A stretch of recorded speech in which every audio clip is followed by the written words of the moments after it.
Hi guys, this is Naveen Kumar. మనందరికీ బాగా ఇష్టమైన, మనల్ని ప్రభావితం చేసిన ఆర్ట్ ఫామ్స్ లో సినిమా ఒకటి. అసలు ఈ సినిమా ఎలా పుట్టింది, ఎవరు కనిపెట్టారో మీకు తెలుసా? మనలో చాలా మందికి ఈ విషయం తెలియదు. అయితే ఈ వీడియోలో ఫుల్ ఇన్ఫర్మేషన్ అనేది మీకు ఇస్తాను.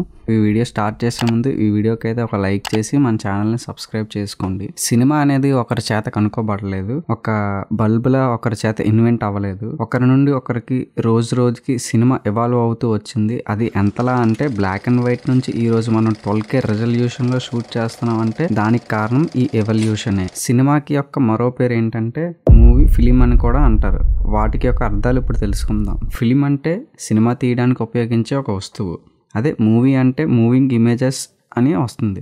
సినిమా ఇది కొన్ని సీక్వెన్సెస్, కొన్ని సీన్స్, కొన్ని షార్ట్స్ యొక్క కలయికే ఒక సినిమా అవుతుంది. అదే ఒక షార్ట్ అంటే ఒక సెకండ్ వీడియోకి 24 ఫ్రేమ్స్ ఉంటాయి. అదే మనం తీసుకునే ఫోటో ఫ్రేమ్స్ మాట, ఒక ఫోటో లాగా. సో మన మొబైల్లో కూడా వీడియో తీస్తున్నప్పుడు మీరు గమనించే ఉంటుంటారు 20 FPS అని, 30 FPS అని, 48 FPS అని, 60 FPS అని. సో ఈ FPS అంటే ఏంటంటే ఫ్రేమ్ పర్ సెకండ్. అంటే ఒక సెకండ్కి 24 ఫ్రేమ్స్ ని క్యాప్చర్ చేస్తుంది అని అర్థం. అంటే 24 ఫ్రేమ్స్ లో పెట్టి వీడియోని తీస్తే మనం క్యాప్చర్ చేసే యొక్క యాక్షన్ చాలా న్యాచురల్ గా, సహజంగా ఉంటుంది. అదే ఫ్రేమ్ రేట్ తగ్గిస్తే మనం ఓల్డ్ వీడియోస్ అండ్ డాక్యుమెంటరీస్ చూసే ఉంటుంటారు, గాంధీ గారివి అండ్ ప్రీ ఇండిపెండెన్స్ డే టైంలోని. ఆ వీడియోస్ అన్ని చాలా ఒక అన్యాచురలిస్టిక్ గా, చాలా ఫాస్ట్ గా వెళ్తూ ఉంటాయి. ఎందుకంటే ఆ వీడియోస్ అనేవి 18 ఫ్రేమ్స్ లో క్యాప్చర్ చేశారు అప్పట్లో. అందుకే ఆ వీడియోస్ అనేవి అంత అన్రియలిస్టిక్ గా ఉంటాయి. కాబట్టి ఈ ఫ్రేమ్ రేట్ మారే కొద్దీ యాక్షన్ అనేది కూడా మారుతూ ఉంటుంది. ఫర్ ఎగ్జాంపుల్ 24 ఫ్రేమ్స్ లోనే తీస్తే సహజంగా ఉంటుంది. మోస్ట్లీ సినిమాస్ అన్ని కూడా ఈ 24 ఫ్రేమ్ పర్ సెకండ్స్ లో పెట్టే షూట్ చేస్తారు. అదే ఈ ఫ్రేమ్ రేట్ 24 నుంచి 48 పెరిగితే అది స్లో మోషన్ అవుతుంది. లైక్ మనం చాలా సినిమాల్లో చూసే ఉంటుంటాం, హీరో యొక్క ఎలివేషన్స్ కానీ, స్లో మోషన్ షార్ట్స్ అన్ని ఈ 48 ఫ్రేమ్ పర్ సెకండ్స్ పెట్టి షూట్ చేస్తారు. మీకు ఒక బేసిక్ ఐడియా వచ్చి ఉంటుంది FPS అంటే ఏంటంటే, ఫ్రేమ్ పర్ సెకండ్ అంటే ఏంటి, 24 ఫ్రేమ్స్ లో తీస్తే ఎలా ఉంటుంది, 18 ఫ్రేమ్స్ లో తీస్తే ఎలా ఉంటుంది. సో స్లో మోషన్ కి ఎక్కువ ఫ్రేమ్ రేట్ యూస్ చేస్తారని ఒక ఐడియా అయితే వచ్చింది. సినిమా ఎక్కడ పుట్టింది, ఎవరు కనుక్కున్నారు? ఇప్పుడు ఒక ఫ్రేమ్ రేట్ అంటే తెలిసింది కాబట్టి ఇంకా మీకు క్లియర్ గా ఎక్స్ప్లెయిన్ చేస్తాను. ఇప్పుడు మనం ఒక కెమెరాతో ఒక వస్తువుని కానీ, లేదా ఒక లివింగ్ క్రియేచర్ లైక్ ఒక మనిషి నడుస్తున్నప్పుడు కానీ, లేదంటే ఒక ట్రైన్ వెళ్తున్నప్పుడు కానీ దాన్ని ఒక ఫోటో తీసాం. ఆ ఫోటోని 24 ఫొటోస్ తీసి ఆ 24 ఫొటోస్ ని ఒకలాగా పెట్టి ప్రొజెక్ట్ చేస్తే ఆ వస్తువు లేదా ఆ యొక్క క్రియేచర్ కదులుతున్న భావన అనేది ఆడియన్స్ కి కలుగుతుంది. ఈ రూల్ ని ఆధారంగా చేసుకునే తొలి movie camera England rich green కనుక్కున్నారు 1887 లో. ఇలా అతివేగంగా తీసే కెమెరాల ఫోటోల సాయంతో దీన్ని ప్రదర్శించడానికి మనకేంటి ప్రొజెక్టర్స్ కావాలి. సో ఆ ప్రొజెక్టర్స్ ని 1891 లో థామస్ ఆల్వా ఎడిసన్ కనిపెట్టారు. మనం తీసిన ఫొటోస్ అన్ని ఒక రీల్ తీసి కడిగించి అవి ప్రొజెక్ట్ చేయడానికి ఆ రీల్ తిరుగుతున్నప్పుడు దాన్ని ఆపకుండా తీసే ఎక్విప్మెంట్ ని వుడ్విల్ లాంథమ్ 1985 లో కనుక్కున్నారు. అయితే ఈ ఎక్విప్మెంట్స్ తో సినిమాని ప్రొడ్యూస్ చేయగలం అని నమ్మి ఫ్రెంచ్ కి చెందిన లూమియర్ బ్రదర్స్ కి వచ్చిన థాటే ఈ రోజు మనం చూస్తున్న సినిమాకి ఒక మొదటి పునాది. అలా వచ్చిన వారి యొక్క ఆలోచన 1896 లోని లండన్ లోని ఫిబ్రవరి 21న రచెట్ వీధిలో great hall of polytechnic institute లో ఒక ప్రదర్శన జరిగింది. ఆ చిత్రం పేరే లివింగ్ ది ఫ్యాక్టరీ. సో ఆ సినిమాని కొంతమందికి మాత్రమే చూపించారు. అప్పట్లో ఉన్న ఒక రిచ్ పీపుల్ కి చూపించారు. దానికి ఆ సినిమాని చూపించినందుకు వారి దగ్గర నుండి వినోదపు సుంకం కింద, అంటే ఎంటర్టైన్మెంట్ ట్యాక్సెస్ కింద వాళ్ళ దగ్గర నుండి కొంత డబ్బు అనేది కలెక్ట్ చేశారనేసి హిస్టరీ చెప్తుంది. ఆ తర్వాత 1927లో వార్నర్ బ్రదర్స్ ప్రొడ్యూస్ చేసిన జార్జ్ Singer first talkie picture. Talkie picture అంటే ఏంటంటే, ఇప్పుడు మనం యాక్టర్స్ క్యారెక్టర్స్ మాట్లాడుకుంటారు చూసారా, డైలాగ్స్ అవన్నీ వచ్చేవి, వీటిని టాకీ పిక్చర్స్ అని అంటారు.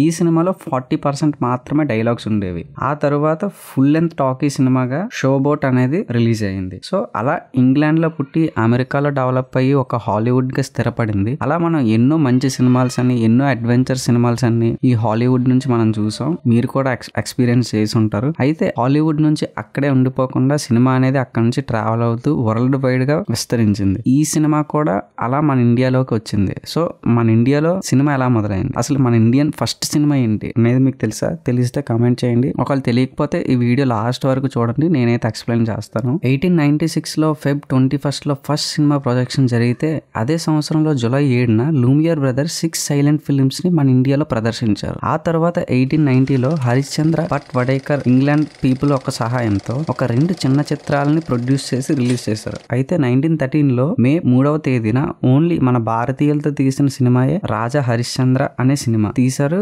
దండిరాజ్ గోవింద్ పాల్కే గారు. ఈయన పేరు మీద మన ఇండియాలోనే దాదా సాహెబ్ పాల్కే అవార్డు అనేది మన సినిమా వాళ్ళకి ఇస్తుంది మన ఇండియన్ గవర్నమెంట్. అలా మన తొలి టాకీ చిత్రంగా అలాం అరా 14th March 1931లో కూడా విడుదలైంది. సో ఇవన్నీ ఇండియాలో జరిగిన సినిమాలు. ఇప్పుడు మన సౌత్ ఇండియన్ లో ఫస్ట్ సినిమా ఏంటి? 1913లో రఘుపతి వెంకయ్య నాయుడు గారు థియేటర్లని నిర్మించి వాటిలో ఇంగ్లీష్ సైలెంట్ ఫిల్మ్స్ ని రిలీజ్ చేసి ప్రదర్శించేవారు. సో వాటి యొక్క అనుభవంతో వాళ్ళు కూడా ఈ సినీ ఫిల్మ్ ఇండస్ట్రీలోకి దిగి సినిమాలు అనేవి ప్రొడ్యూస్ చేయడం స్టార్ట్ చేశారు. 1916లో ఆర్ నటరాజ్ మొదలియార్ అనేవారు ఒకరి పార్ట్నర్ తో కలిసి ఇండియన్ ఫిల్మ్ కంపెనీ అనే ప్రొడక్షన్ ని స్టార్ట్ చేసి కీచక వెద అనే ఒక సినిమాని 35 రోజుల్లో ప్రొడ్యూస్ చేసి రిలీజ్ చేశారు. అదే సౌత్ ఇండియన్ ఫస్ట్ ఫిలిం.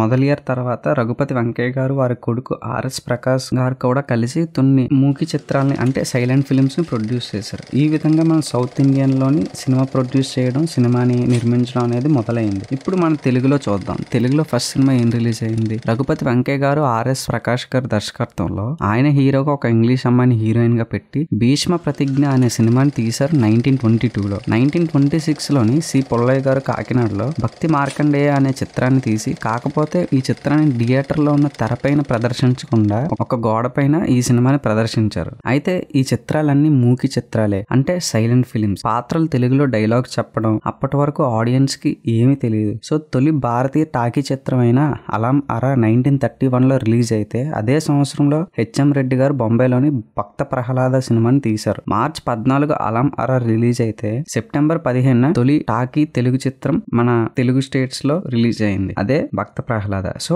ఈ రెండిటికి జస్ట్ 6 months గ్యాప్ మాత్రమే. సో ఈ విధంగా సినిమా అనేది పుట్టింది. ఇప్పుడు మీకైతే ఇన్ఫర్మేషన్ అంతా నచ్చుంటుంది. సో ఇన్ఫర్మేషన్ నచ్చితే వీడియోకి అయితే ఒక లైక్ చేయండి. అండ్ ఇంకా సినిమా అనేది ఒకరి చేత కనుక్కోబడలేదు, ఎలా ఎవాల్వ్ అయింది అంటే ఒక వీడియో పరంగా, ఒక సౌండ్ పరంగా ఎలా ఎవాల్వ్ అయింది అనేది కూడా మీకు తెలియాలి. ఆ ఇన్ఫర్మేషన్ కూడా కావాలి అని అనుకుంటే కింద కమెంట్లో చేయండి, నేనైతే ఆ వీడియోస్ చేస్తాను. సో నేను ఇచ్చిన ఇన్ఫర్మేషన్ మీకు నచ్చిందని అనుకుంటున్నాను. నచ్చితే ఈ వీడియోకి ఒక లైక్ చేసి మీ ఫ్రెండ్స్ అండ్ ఫ్యామిలీకి షేర్ చేయండి. చాలా మందికి సినిమా యొక్క హిస్టరీ అనేది తెలియదు. సో వాళ్ళకి ఒక ఇన్ఫర్మేషన్ కి వీడియో అనేది షేర్ చేస్తారని అనుకుంటున్నాను. Thank you so much for watching this video.